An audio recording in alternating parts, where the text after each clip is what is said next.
السلام علیکم ورحمۃ اللہ وبرکاتہ. کیا حال ہے سب کا؟ الحمد للہ الحمد للہ نحمده ونصلی علی رسولہ الکریم. اما بعد فاعوذ باللہ من الشیطان الرجیم. بسم اللہ الرحمن الرحیم. رب اشرح لی صدری ویسر لی امری واحلل عقدۃ من لسانی. باب مناقب الزبیر بن العوام. وقال ابن عباس هو حواری النبی صلی اللہ علیہ وسلم وسمی الحواریون لبیاض ثیابہم. باب زبیر بن العوام کے مناقب کے بارے میں. اور عبداللہ بن عباس کہتے ہیں ہوا حواری النبی صلی اللہ علیہ وسلم کہ وہ نبی صلی اللہ علیہ وسلم کے حواری تھے. وسمی الحواریون اور حواریوں کو یہ نام اس لیے دیا گیا لبیاض ثیابہم ان کے کپڑوں کی سفیدی کی وجہ سے، یعنی وہ سفید کپڑے پہنتے تھے. زبیر بن عوام جو ہیں یہ بھی عشرہ مبشرہ میں سے ہیں اور ان کے بھی کچھ فضائل ہیں جو اس باب میں بیان ہوں گے. ان کا نسب کچھ یوں ہے: زبیر بن عوام بن خویلد بن اسد بن عبد العزیٰ بن قصی، اور یہ قصی میں جا کر حضور صلی اللہ علیہ وسلم سے جا ملتے ہیں، یعنی آپ کے نسب میں شامل ہو جاتے ہیں. ان کی والدہ صفیہ بنت عبد المطلب تھی جو حضرت صلی اللہ علیہ وسلم کی پھوپھی تھی. یہ جنگ جمل سے واپس آ رہے تھے تو اس وقت وادی سبا میں شہید ہوئے. یہ پہلے شخص ہیں جنہوں نے اللہ کے راستے میں تلوار چلائی یا تیر اندازی کی. یہ اس وقت مسلمان ہوئے جب ان کی عمر صرف 16 سال تھی، 16 سنہ. کہتے ہیں کہ ان کا قد بہت لمبا تھا اور جب یہ سواری پر بیٹھتے تھے تو ان کے پاؤں زمین پہ لگتے تھے، یعنی بہت لمبے قد کے تھے. اور خفیف اللحیہ تھے، یعنی داڑھی کے بال کم تھے، اور چہرہ پتلا تھا، یعنی لمبا چہرہ تھا. ہشام بن عروہ کہتے ہیں جو ان کے پوتے ہیں. ہشام بن عروہ بن زبیر، یعنی زبیر کے بیٹے عروہ ہیں اور عروہ کے بیٹے ہشام ہیں. وہ اپنے والد سے روایت کرتے ہیں کہ بدر کے دن میرے والد نے اپنے اوپر زرد رنگ کا عمامہ پہنا ہوا تھا، یلو کلر کا ٹربن پہنا ہوا تھا، اور جبریل انہی کی شکل میں اترے تھے. یعنی جبریل علیہ السلام بھی جب وہ آئے تھے تو وہ ان سے ملتے جلتے تھے. انہوں نے حبشہ کی طرف بھی ہجرت کی تھی اور یہ سن 36 میں 36 ہجری میں رجب میں شہید کیے گئے. نبی صلی اللہ علیہ وسلم نے ایک موقع پر جہاں یہ بھی موجود تھے اس وقت کچھ شہداء کا ذکر کیا تھا. حدثنا خالد بن مخلد حدثنا علی بن مسہر عن ہشام بن عروة عن ابیہ قال اخبرنی مروان بن الحکم قال اصاب عثمان بن عفان رعاف شدید سنة الرعاف حتى حبسه عن الحج. امام بخاری کہتے ہیں کہ ہم سے خالد بن مخلد نے روایت کیا جن کی کنیت ابو الہیثم ہے البجلی. ان کا ذکر پیچھے گزر چکا ہے. اور روایت ہے یہاں مروان بن حکم کی. مروان بن حکم کہتے ہیں کہ اصاب عثمان بن عفان رعاف شدید، پہنچی عثمان بن عفان رضی اللہ عنہ کو جو تیسرے خلیفہ راشد ہیں شدید قسم کی نکسیر، یعنی انہیں ایک سال شدید نکسیر پھوٹی. سنۃ الرعافی، جس سال لوگوں کی نکسیریں پھوٹی تھی، یعنی اس سال یہ بیماری عام تھی تو ان کو بھی شدید نکسیر آنے لگی. نکسیر کا معنی پتہ نا آپ کو، جب ناک سے خون کے قطرے ٹپکنے لگتے. حتی حبسہ عن الحج، یہاں تک کہ اس نکسیر نے ان کو حج کرنے سے یا حج کی ادائیگی سے بھی روک دیا کیونکہ بیمار تھے، سفر نہیں کر سکتے تھے. وأوصى، اور انہوں نے وصیت کی. فدخل علیہ رجل من قریش، تو ان کے پاس قریش کا ایک شخص آیا جس کا نام معلوم نہیں. قالا، اس نے کہا استخلف، کسی کو خلیفہ مقرر کر دیجئے، یعنی اپنے بعد، کیونکہ جب بیماری طویل ہو جائے تو سب کو فکر ہوتی ہے کہ کہیں یہ دنیا سے رخصت نہ ہو جائے. ویسے تو کسی کو بھی اپنی موت کا نہیں پتا، کب کس وقت کہاں بیٹھے بیٹھے کسی بھی حالت میں انسان دنیا سے جا سکتا ہے، لیکن جب کوئی بیمار ہوتا ہے تو اس کے بارے میں یہ خیالات زیادہ پھر آتے ہیں. تو بہرحال چونکہ بہت بیمار تھے، حج پہ بھی نہیں جا سکے تھے اور لوگوں کو وصیتیں وغیرہ کر رہے تھے، تو کسی نے آ کے مشورہ دیا کہ آپ اپنے بعد کسی کو خلیفہ بھی مقرر کر دیجئے. قال، تو عثمان کہنے لگے وقالوہ، اور کیا انہوں نے اس کو کہا ہے، یعنی لوگ یہ مطالبہ کر رہے ہیں. قال نعم، وہ شخص کہنے لگا جی ہاں. قال ومن، تو کہنے لگے کہ اچھا کس نے کہا ہے. فسکت، تو وہ شخص چپ ہو گیا، اس نے نہیں بتایا کون کہہ رہا ہے. فدخل علیہ رجل آخر، تو ان کے پاس ایک اور شخص آئے. احسبہ الحارث، میں سمجھتا ہوں کہ وہ حارث تھے، یہ مروان کے بھائی. فقال استخلف، تو انہوں نے بھی یہی کہا کہ آپ کسی کو خلیفہ مقرر کیجئے. فقال عثمان، تو عثمان نے کہا رضی اللہ عنہ، وقالو، اور انہوں نے کہا ہے، یعنی لوگ کہہ رہے ہیں، لوگوں کا مطالبہ ہے، لوگوں کا خیال ہے. فقال نعم، تو اس نے بھی یہی کہا کہ ہاں لوگ یہی چاہ رہے ہیں. قال ومن ہوا، تو حضرت عثمان نے پوچھا کہ کس کے بارے میں کہہ رہے ہیں کہ کس کو خلیفہ مقرر کیا جائے. فسکت، تو وہ بھی چپ ہو گیا. قال، تو عثمان کہنے لگے فلعلہم قالوا الزبیر، تو انہوں نے گیس کیا، کہا کہ شاید وہ کہہ رہے ہیں کہ وہ زبیر ہوں، زبیر بن عوام کو خلیفہ مقرر کیا جائے. قال نعم، تو اس پر وہ شخص کہنے لگا ہاں ایسا ہی ہے، آپ کا خیال درست ہے. قال، تو عثمان رضی اللہ عنہ کہنے لگے اما والذی نفسی بیدہ، کیوں نہیں، قسم اس ذات کی جس کے ہاتھ میں میری جان ہے، انہ لخیرہم، بے شک وہ ان سب سے بہتر ہیں، ما علمت، جو میں جانتا ہوں، یعنی جتنے لوگوں کو میں جانتا ہوں ان میں وہ سب سے اچھے ہیں. وَإِن كَانَ لَأَحَبَّهُمْ إِلَى رَسُولِ اللَّهِ صلی اللہ علیہ وسلم، اور ان میں سے سب سے زیادہ رسول اللہ صلی اللہ علیہ وسلم کے محبوب ہیں. یعنی یہاں عثمان رضی اللہ عنہ حضرت زبیر کے بارے میں اچھی گواہی دے رہے ہیں کہ آپ صلی اللہ علیہ وسلم ان سے بہت محبت کرتے تھے اور یہ باقی لوگوں سے بہت بہتر ہیں. یہ بھی کہا جاتا ہے کہ حضرت عثمان رضی اللہ عنہ نے اپنے بعد عبد الرحمن بن عوف کے لیے خلافت لکھ کر رکھوا دی تھی، لیکن عبد الرحمن بن عوف ان کی زندگی میں ہی سن 32 ہجری میں گزر گئے، یعنی فوت ہو گئے. تو اس لیے حضرت عثمان کے بعد پھر حضرت عبد الرحمن بن عوف نہیں بلکہ حضرت علی رضی اللہ عنہ خلیفہ بنے. اس میں بنیادی طور پر تو حضرت زبیر بن عوام کے بارے میں ہمیں پتہ چل رہا ہے، اور اس سے یہ بات بھی سمجھ آتی ہے کہ صحابہ ایک دوسرے کے بارے میں کتنا حسن ظن رکھتے تھے، اور کسی بھی شخص کو اہمیت اس بنا پر دیتے تھے دوسروں کے مقابلے میں کہ وہ نبی صلی اللہ علیہ وسلم کو کتنا محبوب تھا. اب دیکھیے نا کہ ان کا معیار کیا تھا، کیونکہ انہیں آپ پر ایمان تھا، اعتماد تھا کہ جس کے بارے میں آپ گواہی دیں، جس سے آپ محبت کریں، جس کے بارے میں آپ حسن ظن رکھیں، وہی سب سے اچھا ہو سکتا ہے. تو انہوں نے یہ نہیں کہا وہ مجھے بہت پسند ہے، یا کہا کہ وہ رسول صلی اللہ علیہ وسلم کے محبوب لوگوں میں سے ہے اور میں بھی ان کو اچھا سمجھتا ہوں. تو آپ دیکھیے کہ جن لوگوں سے رسول اللہ صلی اللہ علیہ وسلم محبت کرتے تھے ان سے ہمیں بھی کیا کرنا چاہیے، محبت کرنی چاہیے، کیونکہ ہم حضور صلی اللہ علیہ وسلم سے محبت کرتے ہیں اور پھر ان سے بھی محبت کرتے ہیں جن سے آپ محبت کرتے ہیں. ان صحابہ کے بارے میں کسی قسم کی زبان پر کوئی ایسی بات نہیں لانی چاہیے جو ان کے ادب اور احترام کے منافی ہو. انسان ہونے کے ناطے کمی بیشی ہر ایک میں ہو سکتی ہے، لیکن کسی کی کمی کوتاہی کے مقابلے میں اگر اس کی قربانیاں زیادہ ہوں اور اس کے کارنامے بڑے بڑے ہوں تو پھر کمی کوتاہی کو درگزر کیا جاتا ہے. آپ نے عقیدہ واسطیہ تو ابھی نہیں پڑھا. عقیدہ واسطیہ میں امام ابن تیمیہ جو معیار بتاتے ہیں وہ کیا ہے کہ صحابہ کے بارے میں اگرچہ وہ انسان تھے، ان سے اجتہادی غلطیاں ہوئی، لیکن اس کے باوجود ہم ان سے محبت کرتے ہیں کیونکہ ان کی قربانیاں کہیں زیادہ تھیں، ان کا مقام کہیں زیادہ ہے. تو انسان ہونے کے ناطے کوئی فرشتہ تو ہو ہی نہیں سکتا. تو اس لیے اگر کہیں بھی صحابہ کے بارے میں پڑھتے ہوئے تاریخ میں کوئی بھی چیز ایسی پڑھیں کہ جس میں ان کا آپس میں کوئی اختلاف ہوا یا کوئی اور ان کے درمیان غلط فہمی پیدا ہوئی تو اس کی بنا پر ان سے بدگمانی کرنا جائز نہیں. اس کو ہم ان کی اجتہادی غلطی کہیں گے، اور مجتہد جو ہوتا ہے اس کو اس غلطی پر بھی ایک اجر ملتا ہے.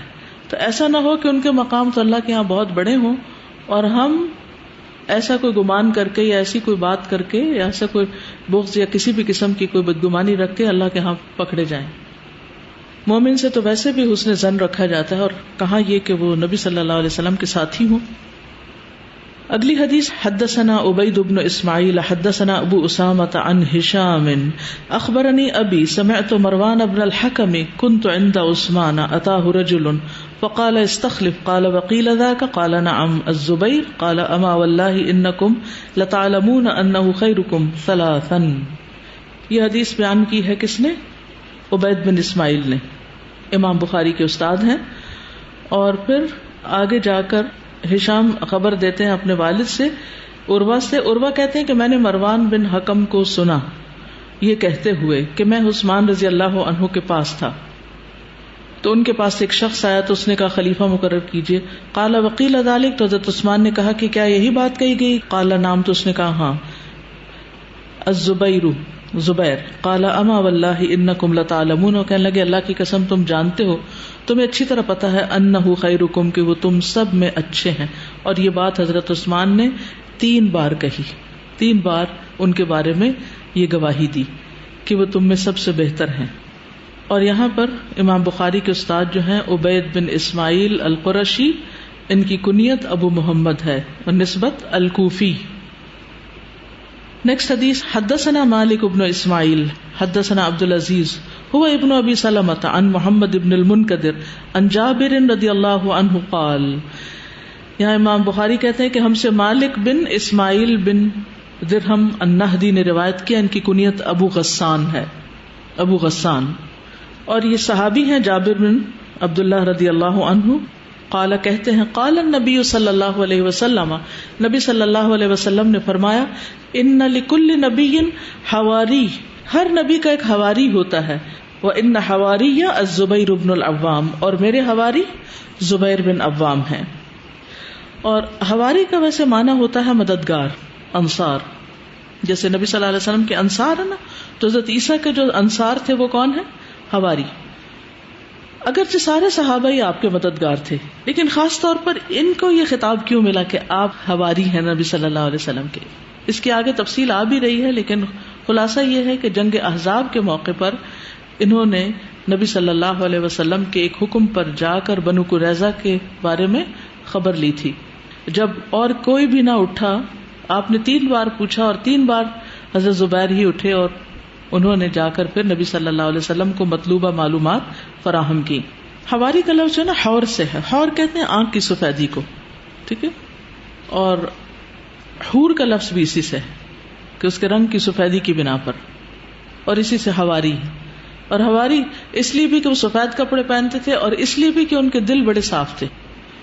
لیکن یہاں دل کی سفیدی کی طرف اشارہ نہیں ہے، کپڑوں کی سفیدی کی طرف اشارہ نہیں، بلکہ ان کے عمل کی طرف اشارہ ہے کہ انہوں نے نبی صلی اللہ علیہ وسلم کی مدد ایک ایسے موقع پر کی جہاں باقی بڑے بڑے صحابہ بھی ہمت نہیں پا رہے تھے یہ کام کرنے کی. حدثنا احمد بن محمد اخبرنا عبداللہ اخبرنا ہشام بن عروہ عن ابیہ عن عبداللہ بن الزبیر رضی اللہ عنہ. یہاں احمد بن محمد بن الولید جو ہے امام بخاری کے استاد ہیں، جن کی کنیت ابو شمر الغسانی ہے، ٹھیک ہے. اور اس روایت میں عبداللہ بن زبیر بھی آ رہے ہیں. یہ کون ہے؟ زبیر بن عوام کے بیٹے. ان کی والدہ کون تھی؟ حضرت اسماء بنت ابی بکر، ٹھیک ہے، رضی اللہ عنہ. عبداللہ بن زبیر جو ہے نا یہ صغار صحابہ میں سے ہیں، جیسے عبداللہ بن عباس ہیں. اور اس کے علاوہ یہ مدینہ منورہ میں ہجرت کے بعد سب سے پہلے بچے تھے جو پیدا ہوئے تھے. یہ مدینہ میں آنے کے بعد پہلے مولود تھے. یہ اپنے زمانے میں قریش کے فارس کہلائے، یعنی گھڑ سوار، بہت ہی عبادت گزار تھے.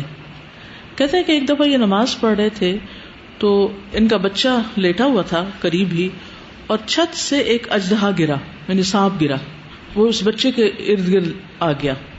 تو گھر والے جو عورتیں وغیرہ تھی، باقی لوگ چیخے چلائے اور اس سانپ کو بگایا، مارا وغیرہ، اور بچہ بچ گیا.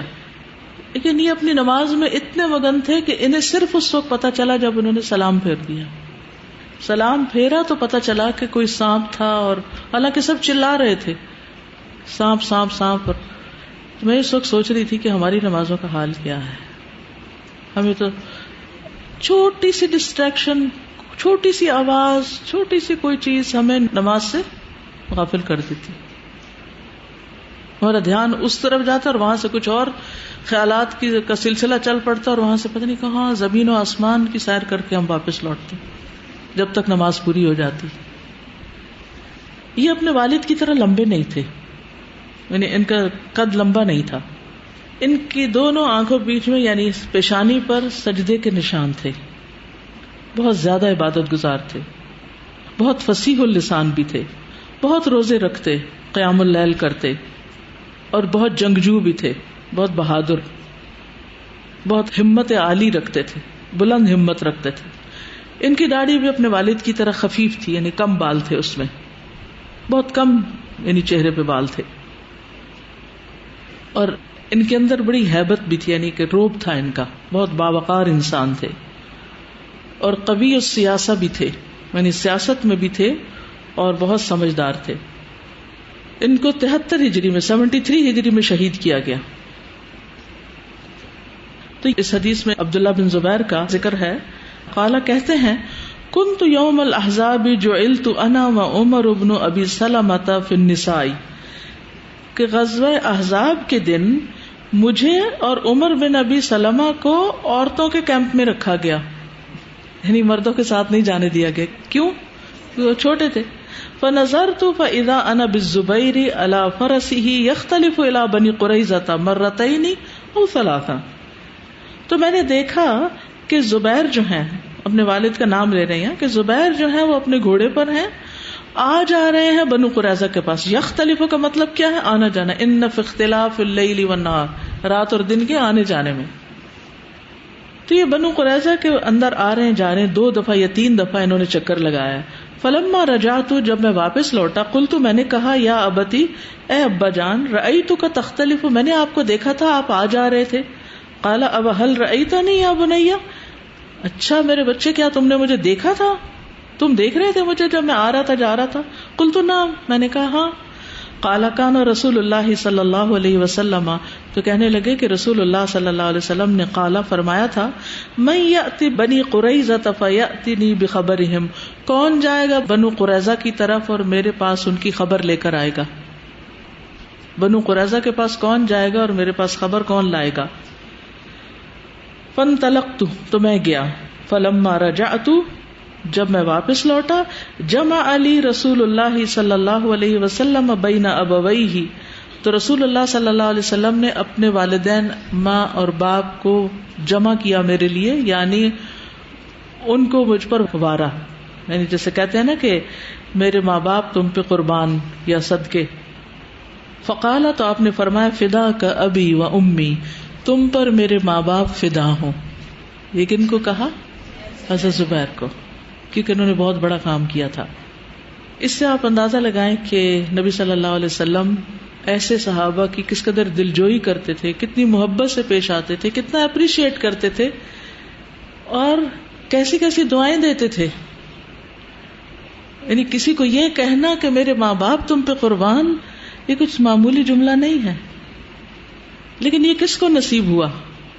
السابقون الاولون کو، جنہوں نے مشکل ترین وقت میں، ایسے وقت میں جہاں جان کا خطرہ ہو، کچھ بھی نقصان ہو سکتا ہے، اس وقت لبیک کہا آپ کے حکم پر اور آگے بڑھ گئے.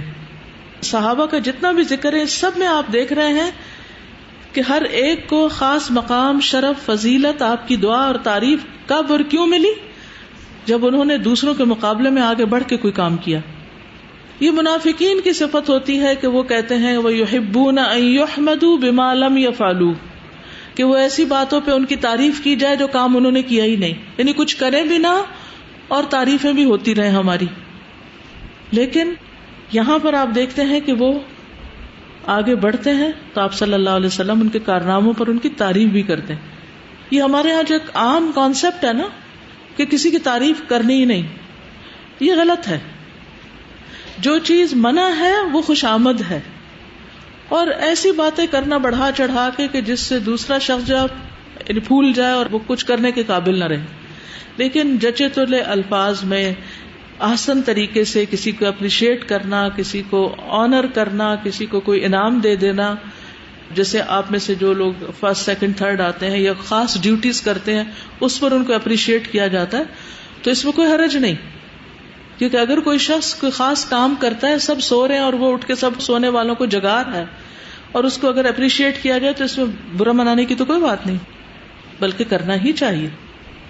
تو کسی بھی کام کرنے والے کی قدردانی جو ہے یہ اس تعریف میں نہیں آتی، یا اس کے لیے دعا کرنا یا اس کے لیے اچھے جذبات کا اظہار کرنا سامنے یا پیچھے. اب حضرت عثمان جو ہے وہ زبیر کے پیچھے ان کی 3 بار تعریف کر رہے ہیں کہ وہ نبی صلی اللہ علیہ وسلم کو سب سے زیادہ محبوب تھے، اور یہ کہ وہ تم میں سب سے اچھے ہیں. اب دیکھیں کہ ہم کس کو اچھا کہیں گے؟ جو ہمارے سامنے ہوگا، پیچھے والے کو نہیں اچھا کہیں گے. دیکھیے کتنے سچے لوگ تھے کہ وہ تم میں سب سے اچھے ہیں، اور ایک بار نہیں 3 بار یہ بات کہی. اور کسی طرح ان کو بھی تو پہنچ ہی گئی ہوگی کہ عثمان آپ کے بارے میں یہ کہتے ہیں، اتنی اچھی رائے رکھتے ہیں. تو جس شخص کے اندر جو خوبی ہو اس کا کھلے دل سے ذکر کرنا چاہیے. اس سے آپ کی شان میں کوئی کمی نہیں آتی اور آپ کا مقام اور مرتبہ نیچے نہیں ہوتا. یعنی کسی کا قد لمبا ہونے کا مطلب یہ نہیں کہ آپ کا قد ضروری طور پہ چھوٹا ہے. آپ بھی اپنے مناسب قد کے ہو سکتے ہیں، لیکن کسی کام میں کوئی آگے ہوتا ہے، کسی کام میں کوئی. ایک شخص ہر کام میں آگے نہیں ہوا کرتا. تو جو جس کام میں آگے ہے بہتر ہے اس کی وہاں حوصلہ افزائی کی جائے.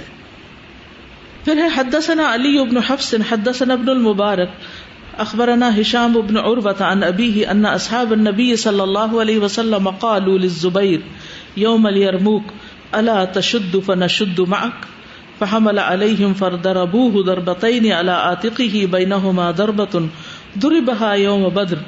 قال عروة فكنت ادخل اصابعی فی تلک الضربات العب وانا صغیر. علی بن حفص روایت کر رہے ہیں، امام بخاری ان سے روایت لے رہے ہیں. یہ ابو الحسن المروزی ہیں اور یہ اسقلان کے شہر میں پڑاؤ ڈالنے والے تھے، اسقلان کے رہنے والے تھے اور یہ ثقہ ہیں. اور اس حدیث کو بھی ہشام بن عروہ اپنے والد سے روایت کرتے ہیں. ان اصحاب النبی صلی اللہ علیہ وسلم کہ نبی صلی اللہ علیہ وسلم کے ساتھیوں نے قالو کہا للزبیر زبیر سے یوم الیرموک جنگ یرموک کے دن الا تشد فنشد معک کیا آپ حملہ نہیں کرتے کہ ہم بھی آپ کے ساتھ مل کے حملہ کریں، یعنی آپ پہل کریں. فحمل علیہم تو حضرت زبیر نے کافروں پر حملہ کیا.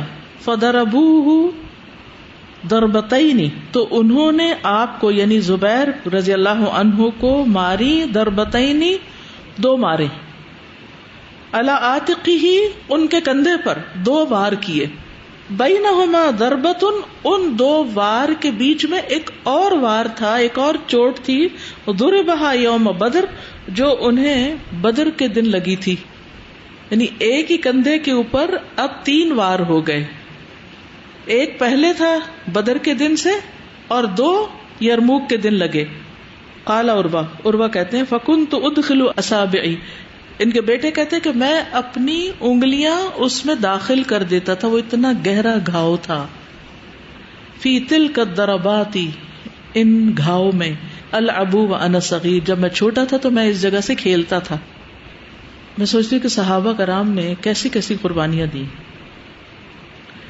اور حضرت جعفر کے بارے میں ہم نے کل پڑھا کہ 90 زخموں کے نشان تھے. اب ان کے زخم اتنے گہرے ہیں کہ ان کا بچہ کہہ رہا ہے کہ میں اس کے ساتھ کھیلتا تھا.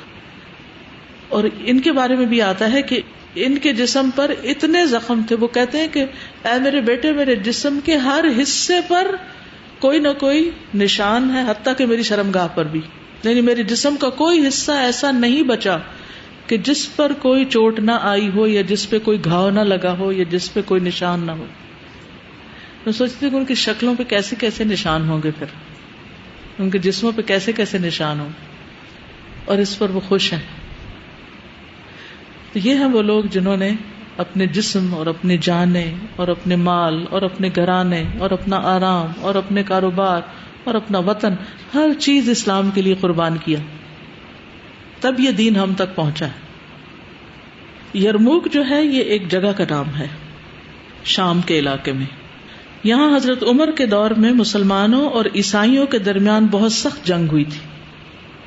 کہتے ہیں کہ 1,05,000 نصرانی اس میں مارے گئے تھے اور 40,000 قید ہوئے اور 4,000 مسلمان بھی شہید ہوئے. یہ بہت سخت قسم کی جنگ تھی. بہرحال یہ تھا ذکر حضرت زبیر بن عوام کا مسند احمد میں آتا ہے کہ نبی صلی اللہ علیہ وسلم نے فرمایا الزبیر فی الجنہ، زبیر جنت میں ہے، یعنی ان کو جنت کی بشارت دی. ابو ہریرہ کہتے ہیں کہ رسول اللہ صلی اللہ علیہ وسلم حرا کے اوپر تھے اور ابو بکر، عمر، عثمان، علی، طلحہ اور زبیر بھی ساتھ تھے. تو چٹان حرکت کرنے لگی. آپ نے فرمایا ٹھہر جا، تیرے اوپر سوائے نبی، صدیق اور شہیدوں کے اور کوئی نہیں. یعنی اشارت اس بات کی طرف کہ ایک تو آپ صلی اللہ علیہ وسلم خود تھے اور دوسرے حضرت ابو بکر صدیق، اور اس کے بعد جو بھی تھے سب شہید ہونے والے. انتہائی بہادر اور نڈر تھے. اسی لیے جنگ احزاب میں نبی صلی اللہ علیہ وسلم نے، یا جنگ خندق جو بھی اس کو کہیں، اس میں آپ صلی اللہ علیہ وسلم نے جب یہ کہا کہ دشمنوں کے اندر کی خبر کون لائے گا، تو زبیر آگے بڑھے. پھر دوسری دفعہ آپ نے فرمایا تو یہی آگے بڑھے. پھر تیسری دفعہ فرمایا تو یہی آگے بڑھے. اس وقت آپ نے فرمایا تھا کہ ہر نبی کا ایک حواری ہوتا ہے اور میرے حواری زبیر ہیں. اور یہ جنگ جمل کی صبح انہوں نے اپنے بیٹے سے کہا تھا، حضرت عبداللہ بن زبیر سے، کہ بیٹے میرا کوئی عضو ایسا نہیں جو رسول اللہ صلی اللہ علیہ وسلم کی رفاقت میں زخمی نہ ہوا ہو، یہاں تک کہ میری شرمگاہ بھی. ایک اور روایت میں آتا ہے، ہشام اپنے والد عروہ سے روایت کرتے ہیں، وہ کہتے ہیں کہ حضرت عائشہ نے مجھ سے فرمایا اللہ کی قسم تمہارے دو والد یعنی زبیر اور ابو بکر یعنی نانا دادا ان لوگوں میں سے تھے جنہوں نے احد میں زخم کھا لینے کے بعد بھی اللہ اور اس کے رسول کی پکار پر لبیک کہا. یعنی تمہارے نانا نے بھی ایسا کیا، دادا نے بھی ایسا کیا. اب آپ دیکھیں کہ کسی بچے کو اگر یہ بتائیں کہ تمہارے نانا ایسے کرتے تھے، دادا ایسے کرتے تھے، تو یہ چیز اس بچے کی تربیت پر کس طرح اثر انداز ہوگی، کس طرح وہ ان کو آئیڈیلائز کریں گے اور پھر انہیں جیسے کام کرنے کی کوشش. یہ بھی تربیت کا ایک طریقہ ہوتا ہے. ٹو مچ اور غلط قسم کی، جھوٹی قسم کی تعریفیں نہیں کرنی چاہیے، لیکن جہاں کوئی خیر خوبی ہو وہاں اس کا ذکر کبھی کبھار کر دینا چاہیے. اور جب بہت بھی باتیں ہونے لگتی ہیں نا، فلاں نے یہ کیا، فلاں نے یہ کیا، تو پھر بچے کان بند کر لیتے ہیں. بہت ساری باتیں نہیں ایک وقت میں سنانی چاہیے. زبیر بن عوام سے ایک حدیث بھی مروی ہے کہ جب رسول اللہ صلی اللہ علیہ وسلم پر یہ آیت نازل ہوئی کہ انک میت وانہم میتون ثم انکم یوم القیامت عند ربکم تختصمون، آپ بھی مرنے والے، یہ بھی مرنے والے، پھر تم سب اپنے رب کے نزدیک جھگڑو گے. تو زبیر نے پوچھا اللہ کے رسول صلی اللہ علیہ وسلم، گناہوں کے ساتھ ساتھ دنیا میں اپنے مد مقابل لوگوں سے جھگڑنا مراد ہے یہاں؟ آپ نے فرمایا ہاں، یہی جھگڑا دوبارہ ہوگا یہاں تک کہ حقدار کو اس کا حق مل جائے. تو زبیر نے کہا کہ یہ تو بہت سخت بات ہے کہ قیامت کے دن بھی لوگ اپنے حقوق کے بارے میں جھگڑیں گے. تو کسی کا بھی حق نہیں مارنا چاہیے، خصوصاً مالی معاملات میں یا ویسے بھی، کیونکہ جو جس کا حق نہیں دیتا، اگر کوئی بچوں کو نہیں دیتا، بیوی کو اس کا حق نہیں دیتا، یا بیوی شوہر کو نہیں دیتی، قیامت کے دن ہر کوئی اپنا حق وصول کرے گا اعمال کی شکل میں. نبی صلی اللہ علیہ وسلم ان کے بیٹے عبداللہ سے بہت محبت کرتے تھے. جب وہ پیدا ہوئے تو اس وقت آپ نے فرمایا کہ تم لوگ اس بچے کا نام نہ رکھنا جب تک میں نام نہ رکھوں. تو آپ نے ان کا نام عبداللہ رکھا اور کھجور کے ذریعے خود گھٹی دی حضرت عبداللہ بن زبیر کو. تو یہ وہ لوگ تھے جو نبی صلی اللہ علیہ وسلم کے بہت محبوب تھے، اور اسی اعتبار سے امام بخاری نے ان کی ترتیب بھی رکھی ہے. کوئی چیز آپ کہنا چاہیں تو کہیے، پھر میں اگلے صحابی پہ آؤں گی. طلحہ بن عبید اللہ. استاد آج ہی سر نے پڑھاتے ہوئے ہمیں حضرت عبداللہ بن زبیر کے بارے میں بتایا تھا کہ ایک دفعہ ان کے ٹانگ میں زخم ہوا، عروہ بن زبیر کے بارے میں. تو جو طبیب تھے انہوں نے کہا کہ ہم نے پھر آپ کی یہ ٹانگ کاٹنی ہوگی. تو انہوں نے کہا جی کاٹ دے. کہا نشہ دینا ہو؟ کہتے نہیں کبھی بھی نہیں، آپ کاٹو، تم اپنا کام کرو، میں اپنا کرتا ہوں. تو کہتے ہیں کہ جب وہ کر رہے تھے اپنا کام اور اسی طرح گوشت کو کاٹا اور پھر آری سے نماز کی حالت میں، ہاں، تو کہتے یہ آنکھوں سے یعنی لگ رہا تھا کچھ آنکھیں اوپر نیچے کر رہے. تو بعد میں کہا کہ میں تو نماز پڑھ رہا تھا، جیسے تم لوگوں نے کام شروع کیا میں نے 2 رکعت کی نیت کر دی. تو اس سے پتہ چلتا ہے کہ کتنا زیادہ خشوع تھا ان کا نماز میں. نماز میں دو عالم سے کرتی ہے بیگانہ دل کو، عجب چیز ہے لذت آشنائی. یہ صرف اسی کا حال ہو سکتا ہے جس کو اللہ تعالیٰ کی پہچان کی واقعی معرفت ہو جائے کہ کس کے آگے کھڑا ہوں. جو جتنا اللہ کا ادب کرتا ہے، احترام کرتا ہے، اللہ سے محبت کرتا ہے، اس کی نماز اتنی اچھی ہو جاتی. اس کو کوئی آرٹیفیشل طریقہ نہیں ہے نماز اچھی کرنے کا. استاذہ یہاں آج گواہیوں کی بات ہو رہی ہے تو میرے بھی دل میں آج صبح سے گواہی چل رہی تھی کہ آج یہ میں نے ضرور دینی ہے. جب میں الہدا میں آتی ہوں 7 بجے آپ یقین کریں سب سے پہلے 2 رکعت نفل شکرانہ پڑھتی ہوں کہ یا اللہ مجھے اس قدر بہترین جگہ اچھے اساتذہ کرام کے بیچ میں مجھے اللہ نے بھیج دیا الحمدللہ. اچھا ایسا ہے کہ شکرانے کی نماز نہیں ہوتی، سجدہ ہوتا ہے جی، اور اس وقت دعا کا ٹائم ہوتا ہے، تو 2 رکعت دعا کی نیت سے پڑھا کریں اور اس کے بعد اگر سجدہ کرے شکر کا تو وہ کر سکتی ہیں آپ. ٹھیک ہے. اور دعا کی نماز کی تو بہت ہی فضیلت ہے کہ جسم کے 360 جوڑوں کا صدقہ ہوتا ہے.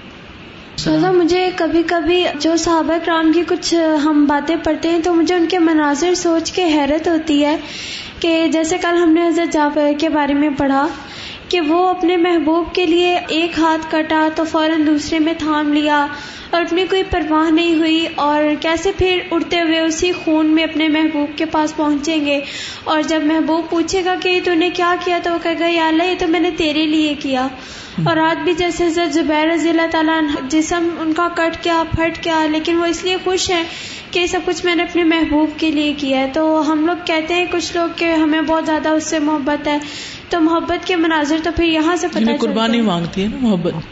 استاذہ جب آپ پڑھا رہی تھی نا کہ جب ان کا بیٹا پڑا ہوا تھا اور اس کو اوپر سے اژدہان آ کے اس کو لپٹ گیا، تو میں سوچ رہی تھی شاید یہ نا اگنور کر رہے تھے اپنے بچے کو، یہ کہتے نہیں میری نماز اچھی ہے زیادہ. تو جب اس کے بعد آپ نے بتایا کہ نہیں ان کو پتہ ہی نہیں چلا اینڈ تک، تو پھر میں نے کہا اچھا یعنی ہمیں ادھر ادھر نوٹ ہی نہیں کرنا، ہمیں پتہ ہی نہ ہو کہ ارد گرد کیا ہو رہا ہے، ہم نماز میں ہمیں اتنی مشغولیت ہونی چاہیے.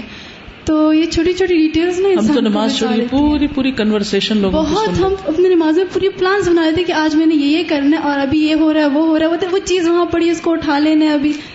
تو ہمیں سب سے غافل پھر صحابہ کے ایمان اور ہمارے ایمان میں پھر فرق آپ دیکھ لیں کیسے ہم اپنے آپ کو کیا سمجھتے ہیں.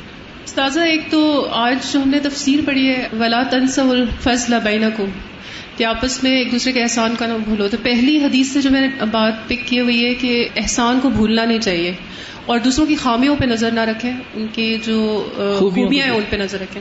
اور دوسری حدیث جس سے میں نے یہ سیکھا ہے کہ حضرت عبداللہ بن زبیر کو جو عورتوں کے پاس چھوڑا گیا تھا تو ان کی کم عمری کی وجہ سے چھوڑا گیا تھا، لیکن وہ اتنے زیادہ آبزرونٹ تھے کہ اپنے والد کو دیکھ رہے تھے کہ وہ بار بار آ رہے ہیں جا رہے ہیں آ رہے ہیں جا رہے ہیں. تو والد نے آ کے واپس ان سے پوچھا کہ کیا واقعی تم نے دیکھا تھا کہ میں اتنے چکر لگا رہا ہوں؟ تو انہوں نے جب ہاں کہا تو ان کو ڈیٹیل جواب دے رہے ہیں، بالکل اگنور نہیں کیا. اور یہ کہا کہ مجھے حضور صلی اللہ علیہ وسلم نے مطلب کہا تھا کہ کون جا کے خبر لائے گا، اور پھر یہ بھی بتایا کہ حضور صلی اللہ علیہ وسلم نے کہا کہ میرے ماں باپ تم پہ قربان ہو. تو ہمیں بچے اگر کیوریوسٹی ہوتی ہے ان کو تفصیلاً جواب دیں. اور حضرت زبیر کا بہت بڑا ہاتھ ہے کہ عبداللہ بن زبیر کے اندر انہوں نے دین اسلام کی محبت پیدا کی. السلام علیکم استاذہ. یہ تھا کہ نبی کریم صلی اللہ علیہ وسلم نے جنت کی خوشخبری بھی دے دی تھی اور شہید ہونے کی خوشخبری بھی دے دی تھی، لیکن اس کے بعد بھی ان کا کردار اتنا اچھا تھا کہ اس کے نبی کریم صلی اللہ علیہ وسلم کے مرنے کے بعد بھی صحابہ ان کے کردار کی گواہی دے رہے تھے کہ وہ ہم سب میں سب سے بہتر ہیں. بالکل. اس بات پہ بہت حیرت ہوتی ہے نا کہ ان لوگوں کو جنت کی خوشخبریاں بھی مل گئیں، پھر بھی یہ ڈرتے رہے کہ کہیں یہ اعزاز واپس نہ چلا جائے. ایک حوصلہ افزائی کے بارے میں بات بتانی تھی کہ جب ہم کسی کی حوصلہ افزائی کرتے ہیں نا تو اس کے لیے اگر ہم اس کو کوئی مزید کام بولے تو وہ بھی کرنا آسان ہو جاتا ہے. اس کے علاوہ بھی کانفیڈینس ملتا ہے نا، اس سے دوسرے کو اعتماد ملتا ہے. استاذہ یہ جو بات تھی نا کہ جب بھی کسی کو چوز کرنا ہوتا تھا تو کرائیٹیریا یہ ہوتا تھا کہ نبی صلی اللہ علیہ وآلہ وسلم اس سے محبت کرتے تھے یا وہ ان کے اتنے قریب تھے. تو یہ حضرت عمر جب اپنے بعد آنے والے کو سلیکٹ کر رہے تھے کہ یہ 6 لوگ ہیں، جب نبی صلی اللہ علیہ وسلم فوت ہوئے ان سے راضی تھے اور خوش تھے ان سے نا، تو انہی میں سے چوز کرنا. ہاں جی، حضرت عمر رضی اللہ تعالیٰ عنہ. اور استاذہ مجھے وہ پھر حدیث یاد آ رہی تھی جس میں نبی صلی اللہ علیہ وسلم نے کچھ اس طرح فرمایا تھا کہ اللہ تعالیٰ نے سارے انسانوں کے دلوں کو دیکھا تو سب سے اچھے دل کو نبی صلی اللہ علیہ وسلم کو پایا، اور اس کے بعد صحابہ کے دل کو پایا، اس لیے ان کو صحبت نصیب ہوئی نبی صلی اللہ علیہ وسلم. بالکل. اور ان کی بہادری بہت بڑی خوبی تھی، ان کی بزدل لوگ نہیں تھے. السلام علیکم استاذہ. استاذہ اس میں یہ نظر آتا ہے کہ جو بھی ان کو جتنے بھی صحابہ کو ٹائٹلز جو بھی ملے وہ اس وجہ سے تھے کیونکہ وہ سابقون الاولون میں شامل ہوئے. تو ہم کوئی بھی چیز ایسے کوئی آئیڈیا آ رہا ہوتا ہے، کچھ بھی آ رہا ہوتا ہے تو ہم کہتے ہیں کوئی اور کر لے گا، یا پھر اس آئیڈیا پہ ہم اتنا سوچتے ہیں کہ وہ شیطان ہمیں اس سے پیچھے لے جاتا ہے، یا پھر شروع کر بھی لیتے ہیں تو ادھورا چھوڑ دیتے ہیں.